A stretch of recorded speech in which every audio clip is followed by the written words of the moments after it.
తెలుగు రాష్ట్రాలు అయిన ఆంధ్రప్రదేశ్, తెలంగాణలో మహిళా సెక్స్ వర్కర్ల సంఖ్య ఇటీవల కాలంలో భారీగా పెరుగుతోంది.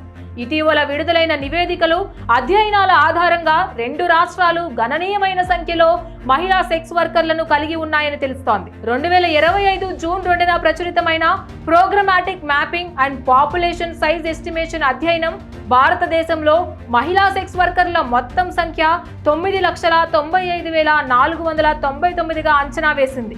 ఇందులో కర్ణాటక, ఆంధ్రప్రదేశ్, తెలంగాణ టాప్ జాబితాలో ఉన్నాయి.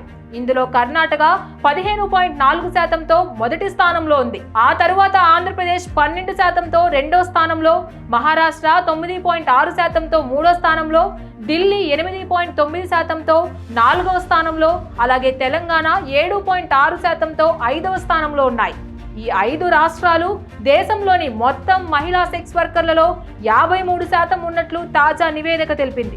అలాగే రెడ్ లైట్ హాట్స్పాట్లలో తెలంగాణ అగ్రస్థానంలో ఉంది. సెక్స్ వర్కర్ల సాంద్రత పరంగా ఒక్కో హాట్స్పాట్లో సగటున 38 మంది సెక్స్ వర్కర్లు ఉన్నారు. ఆ తరువాత ఆంధ్రప్రదేశ్ రెండో స్థానంలో నిలిచింది. దేశంలోనే మొత్తం మహిళా సెక్స్ వర్కర్ల సంఖ్యలో సుమారు 53% ఈ 5 రాష్ట్రాల్లోనే ఉన్నారని అధ్యయనం పేర్కొంది. ప్రపంచంలోనే అత్యధిక హెచ్ఐవి భారం ఉన్న దేశాల్లో భారతదేశం రెండో స్థానంలో ఉంది. మహిళా సెక్స్ వర్కర్లు, పురుషులతో లైంగిక సంబంధాలు పెట్టుకునే పురుషులు, హిజ్రా అలాగే ట్రాన్స్జెండర్ ఇంజెక్ట్ చేసుకునే డ్రగ్స్ వాడేవారు వంటి కీలక జనాభా సమూహాలపై హెచ్ఐవి ప్రభావం ఎక్కువగా ఉంది.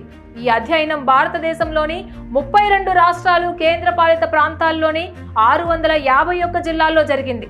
హాట్స్పాట్లను, నెట్వర్క్ ఆపరేటర్లను గుర్తించడం, కీలక జనాభా సమూహాల పరిణామాన్ని అంచనా వేయడం దీని ముఖ్య ఉద్దేశం. ఈ అధ్యయనం PLOS గ్లోబల్ పబ్లిక్ హెల్త్లో ప్రచురితమైంది. అటు సుమారు 2.54 మిలియన్ల మంది హెచ్ఐవితో జీవిస్తున్నారని అంచనా కూడా వేశారు. ప్రపంచవ్యాప్తంగా హెచ్ఐవి బాధితుల జనాభాలో భారత్ రెండో స్థానంలో ఉంది. National AIDS and STD Control Programme ఈ వ్యాప్తిని నియంత్రించడంలో విజయవంతమైంది. 2010 నుండి 2023 వరకు కొత్త హెచ్ఐవి సంక్రమణలలో దాదాపు 44% తగ్గింపు, అలాగే ఎయిడ్స్ సంబంధిత మరణాలలో 79% గణనీయమైన తగ్గుదల భారతదేశంలో నమోదయ్యాయి. Please subscribe to the channel and download the Politicos app from the links in the description.